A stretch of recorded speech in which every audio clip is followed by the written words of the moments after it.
Hello everyone, welcome to our channel learning buffet. आज इस video के अंदर हम डिस्कस करेंगे सर्कुलर फ्लो ऑफ इनकम का पार्ट नंबर 3 एंड ये इस चैप्टर का लास्ट पार्ट होगा। तो आज इसके अंदर हम डिस्कस करेंगे सर्कुलर फ्लो ऑफ इनकम के बारे में कि जो हम इतनी देर से पढ़ रहे हैं कि क्या था सर्कुलर फ्लो ऑफ इनकम, उसको अब हम डिटेल में पढ़ेंगे। तो हमने आपसे बात की थी कि जो फ्लो होता है वो दो तरीके का होता है, एक होता है रियल फ्लो और एक होता है मनी फ्लो। तो जो सर्कुलर फ्लो ऑफ इनकम होता है वो होता है रियल फ्लो प्लस में मनी फ्लो, यानी कि रियल फ्लो और मनी फ्लो मिलकर मिलकर बनाते हैं सर्कुलर फ्लो ऑफ इनकम को। ये एक सर्कुलर फ्लो ऑफ इनकम है और ये किस तरीके से बना हुआ है? ये बना हुआ है रियल फ्लो की मदद से और मनी फ्लो की मदद से। देखिए अब जो इसका आउटर लूप है ये वाला और ये वाला, ये इसका आउटर लूप है, ये है हमारा रियल फ्लो। क्या है रियल फ्लो? देखिए हाउस होल्ड के पास क्या था? फैक्टर सर्विसेज थी जो उसने प्रोवाइड कर दी फर्म्स को, एंड जो फर्म्स के पास जो अब फैक्टर सर्विसेज आई उसकी मदद से उसने गुड्स एंड सर्विसेज का प्रोडक्शन किया एंड उसने वो ट्रांसफर कर दी हाउस होल्ड के पास। तो इस तरीके से जो हमारा है ये रियल फ्लो बन जाता है। फिर अगर हम इनर लूप की बात करें तो वो है हमारा मनी फ्लो। क्या था? देखो, फिर जो हाउस होल्ड ने फैक्टर सर्विसेज प्रोवाइड की थी उसके बदले में उन्हें क्या मिलेगा? फैक्टर इनकम मिलेगा। तो फैक्टर इनकम जा रही है फर्म से हाउस होल्ड के पास एंड देन बदले में हाउस होल्ड क्या करेगा? जो उसकी इनकम होगी उसको पूरी तरीके से खर्च कर देगा, स्पेंड कर देगा किसके ऊपर?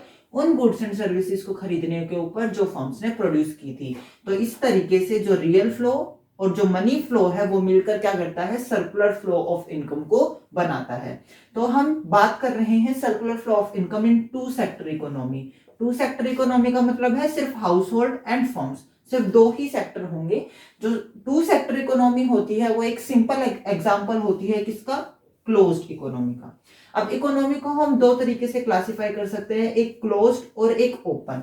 है क्लोज्ड इकोनॉमी का, यानी कि इसके अंदर ना तो हमारा गवर्नमेंट सेक्टर होता है और ना ही हमारा फॉरेन सेक्टर होता है। जो हमारा रेस्ट ऑफ द वर्ल्ड होता है, यानी कि हम अगर क्लोज्ड इकोनॉमी को डिफाइन करेंगे तो किस तरीके से करेंगे कि क्लोज्ड इकोनॉमी एक ऐसी इकोनॉमी होती है जिसका एक कोई भी इकोनॉमिक रिलेशन नहीं होता है with the rest of the world. लेकिन on the other hand open economy एक ऐसी इकोनॉमी होती है जिसका रिलेशन, इकोनॉमिक रिलेशन होता है with rest of the world. Rest of the world से यहाँ पे मतलब है फॉरेन सेक्टर से।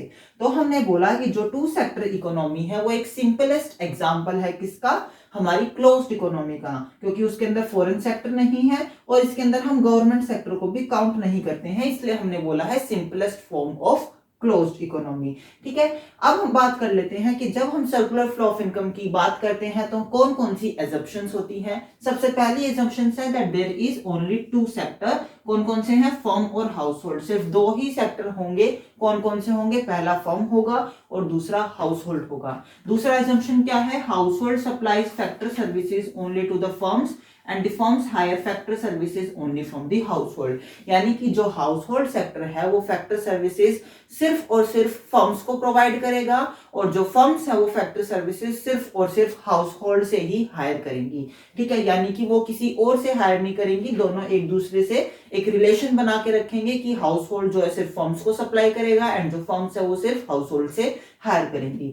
देन हमारे पास थर्ड एजम्पशन है firms produces the goods and services and sell entire output to house hold.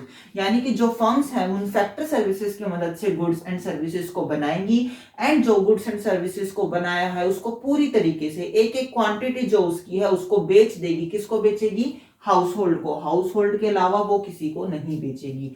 फिर हमारे पास चौथा एजम्पशन है house hold receives factor income and spend entire amount on purchase of goods and services.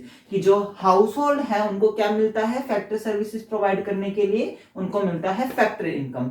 तो हमारी चौथी assumption है कि जो फैक्टर इनकम हाउस होल्ड को रिसीव होती है वो उस पूरी इनकम को एंटायरली यूज कर लेंगे जिससे कि वो उन गुड्स एंड सर्विसेज को खरीद पाए जो कि फर्म्स ने प्रोड्यूस की है।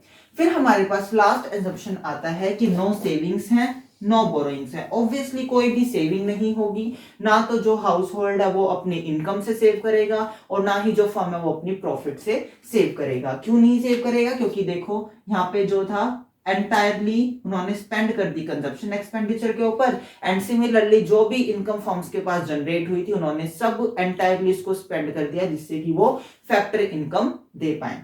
अब हम बात कर लेते हैं कि जो हमारा circular flow of income in two sector economy, उसके क्या कंक्लूजन होते हैं। सबसे पहला कंक्लूजन होता है कि जो टोटल प्रोडक्शन होगा वो टोटल कंजप्शन के इक्वल होगा, कि जितना भी हमारी इकोनॉमी के अंदर प्रोड्यूस हुआ होगा वो उतना ही हमारा कंज्यूम हुआ होगा एक टू सेक्टर इकोनॉमी के अंदर। फिर हमारे पास आता है जो फैक्टर इनकम होगी वो फैक्टर पेमेंट के बराबर होगी, यानी कि जो फैक्टर इनकम यानी कि जो इनकम हाउस होल्ड को रिसीव होती है, और फैक्टर पेमेंट जो फर्म्स जो है, फर्म्स फैक्टर पेमेंट का मतलब है जो पैसा फर्म्स के द्वारा हाउस होल्ड को दिया गया है।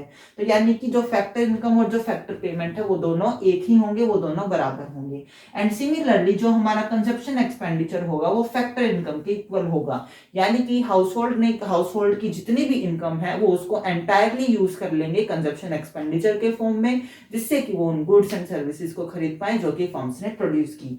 और हमारा लास्ट है कि जो रियल फ्लो है वो मनी फ्लो के इक्वल होगा, यानी कि जो आउटर वाला लूप है वो इनर वाले लूप के इक्वल होगा इस डायग्राम के अंदर, या हम बोल सकते हैं कि रियल फ्लो है वो मनी फ्लो के इक्वल होगा।